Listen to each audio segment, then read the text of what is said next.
Hello and welcome to another APW Market Update. I'm joined once again by Dr. Steve Garth, who is a consultant to APW Partners. Welcome, Steve. Yeah, thank you, Jeff. Great to be here. Steve, it seems a distant memory, the Liberation Day tariffs on the 2nd of April. Since then, we've had them on again, off again, on again. But the market just seems to be taking it in its stride.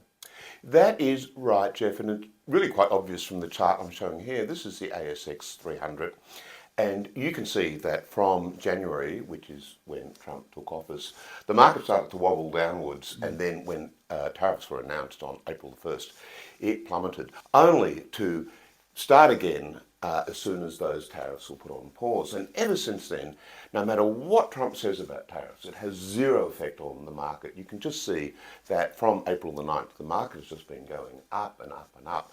So the market seems to be ignoring any news about tariffs, geopolitics, the inflation. The markets around the world are hitting new all-time highs.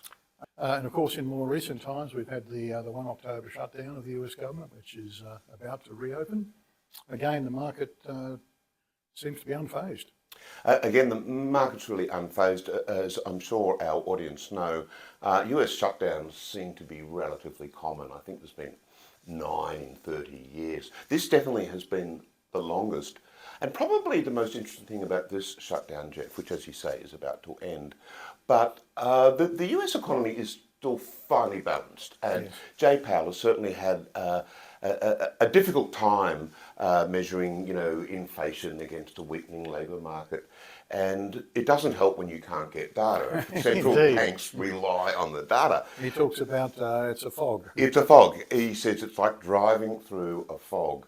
So it does have real consequences, and I guess you could say the market certainly, it's still going up, but it's certainly got a little bit of caution in it at the moment as well.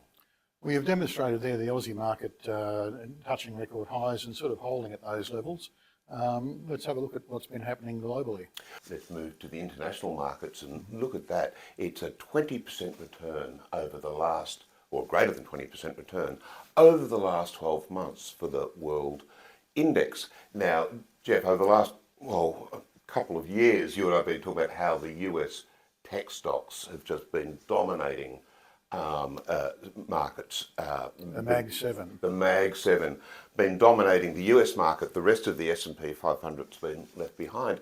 But what we're looking at now is a much more even run. So the US market still up 20%, but that's sort of across the board. Yes. So the old Mag 7 doing well, but they're not doing phenomenally better than everyone else. And on top of that, when you look at other big markets there, Europe and Japan, also up around 20%. And surprise, surprise, the emerging markets, which really have been laggards for a little while, they're also up 20%. And I guess the other thing too is at an absolute level, 20% return is probably double what we could expect over a long-term average.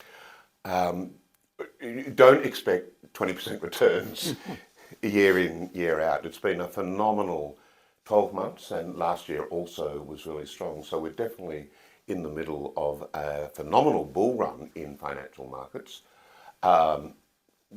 We don't know when, we don't know how, Jeff, but we know that that can't maintain at that level. Not sustainable at that level. Steve, let's turn our attention to what bonds have been up to over the last few months. Yes, well, in the chart here, Jeff, we're showing the quarter-by-quarter movement of the global bond index against US 10-year yields, and US 10-year yields are the biggest driver of the performance. So you can see that 10-year yields bounce around, a bit of volatility. Whoop, so do the bond returns. But ever since the start of this year, Jeff, it's been very positive. At the end of last year, there was lots of talk about inflation revisiting its head. So yields went up, bonds went down. But ever since then, as we know, in the US, they've been slowly bringing the interest rates down, and yields are related to that interest rate. So while there's still a bit of volatility there, they've been coming down. All in all, really good returns over the 12 months for global bonds and Australian bonds. And I think importantly, Jeff, because long-term yields are sitting about 4%, there's certainly lots of room for bonds to play their traditional role as a defensive asset class. Should this downturn that you and I don't know when it's coming, but keep hinting that it could be around the corner, the bonds are certainly there to help protect and soften that when that happens. Absolutely. And Steve, a little bit unusual here, but you've got a fascinating slide for us to have a look at in terms of comparing the central bank official interest rates in the US versus Australia. Australia, of course, traditionally has run in interest rate policy higher than the US, but that's sort of changed a little of late. And equally, the US is led as a bit of a front runner. There's been a divergence and more recently a convergence. So let's have a closer look at that. Yeah, first of all, one of the things, and we've started this chart from 2021, at that time interest rates around the world was zero, and then they all sprung up. We're just talking about bonds, the worst period in bonds forever when interest rates go from zero to around 4-5% in the US. A global pandemic for bonds. It was a global pandemic for bonds, which we're still kind of recovering from a little bit in terms of longer term returns. But one of the things you see in that chart, Jeff, is that the US rose interest rates faster and higher than Australia. And so now that the US rates are coming down, they're coming down a little bit quicker than Australia. So that's probably not a surprise. We were later to get there, and so we're probably going to be a bit later to reduce them. Now, there are different forces at play. The US is reducing interest rates because they do have a weak labour market.